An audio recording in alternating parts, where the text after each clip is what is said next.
Endi qaysi ayol go'zal degan savol. Har kimni o'zida bir javob bor-da.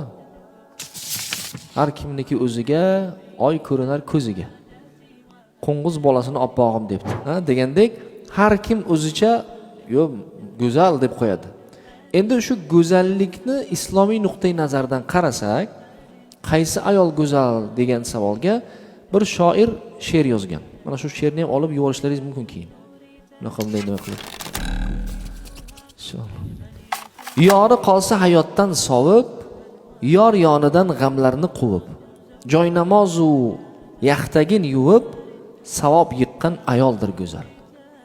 Qimmatbaho libos kiyishga, rag'batim yo'q harom yeyishga, begim halol toping deyishga haddi siqqan ayollar go'zal. O'z yorini hisoblab qirolicha kabi qilsa lol, ko'chaga soch yashirib ro'mol, o'rab chiqqan ayoldir go'zal.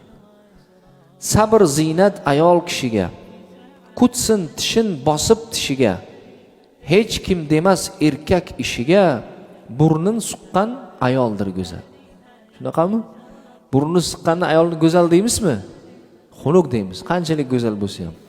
Bor bisoti bo'lib vafodan, xiyonatsiz o'tsa dunyodan, momojoni momo havodan, hayo yuqqan ayoldir go'zal. Ro'zg'or yuki toldirib holdan, husni ketsa hamki jamoldan, tug'mam degan sohib jamoldan, bir kun tuqqan ayoldir go'zal. Deyaptilar Abdurrahmon Meshayan birodarimiz. Alloh taolo rozi bo'lsin. Juda ham chiroyli she'rlar. Kimni ayoli go'zal, qaysi ayol go'zal desangiz, mana javob. Mana shuncha sifatlari bor go'zal. Biz uchun qirolicha bo'ladi o'sha. Biz qirol bo'lsak, u qirolicha bo'ladi.